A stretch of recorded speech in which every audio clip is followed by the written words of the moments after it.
Bonjour à tous et bienvenue dans ce mini tuto dans l'utilisation de Creality Slicer pour vos impressions 3D avec le club de robotique de l'INSA Strasbourg. Tout d'abord, commencez par aller sur internet et chercher Creality Slicer.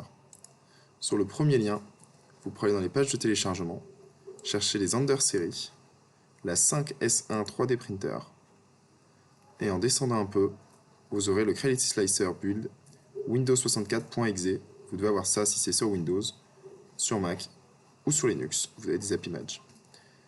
Vous téléchargez votre Creality Slicer, vous l'ouvrez et vous atterrirez sur ça. Vous devrez choisir dans les imprimantes l'imprimante Creality Under 5S1. Vous pourrez ajouter une imprimante ou gérer les imprimantes directement avec le logiciel. Dans les qualités, vous irez chercher dans Recommander 02. Sinon, vous faites Personnaliser et vous cherchez la qualité standard 0.2. Dans Recommander, vous faites gaffe à avoir le support d'activer et le remplissage à 30%. Une fois que les paramètres sont réglés correctement, vous pouvez aller dans Fichier, ouvrir les fichiers ou Nouveau projet. Moi, je vais ouvrir un fichier récent, un Benchy. Le fichier doit être en .stl. C'est important, le logiciel ne saura pas le lire sinon. De là, vous aurez différentes gammes. Vous pourrez déplacer votre objet, le tourner,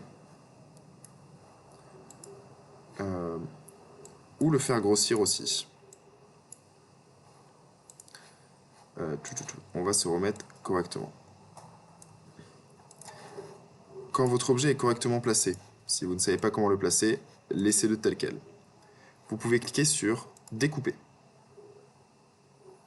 Le logiciel va alors découper votre modèle en plusieurs couches qui pourront être imprimées par la suite. À la fin de la découpe, si vous avez correctement réglé vos standards et l'imprimante choisie, vous aurez un temps et un grammage. Vous pouvez calculer le prix de votre impression. Pour les prix du CRIS, nous allons multiplier le temps, 2 heures fois 60 minutes, plus 43, c'est-à-dire 163 minutes d'impression, fois les 0,5 centimes par minute. Ça vous fait 81 centimes d'impression pour le temps. À ça, vous devez rajouter les 20 grammes fois les 5 centimes par gramme, ce qui vous fait un total de 1 euro et 81 centimes pour imprimer un Benchy. Voilà, maintenant vous savez prédire le prix de votre impression dans le club de robotique. Vous pourrez aussi jouer avec les paramètres si vous en sentez capable.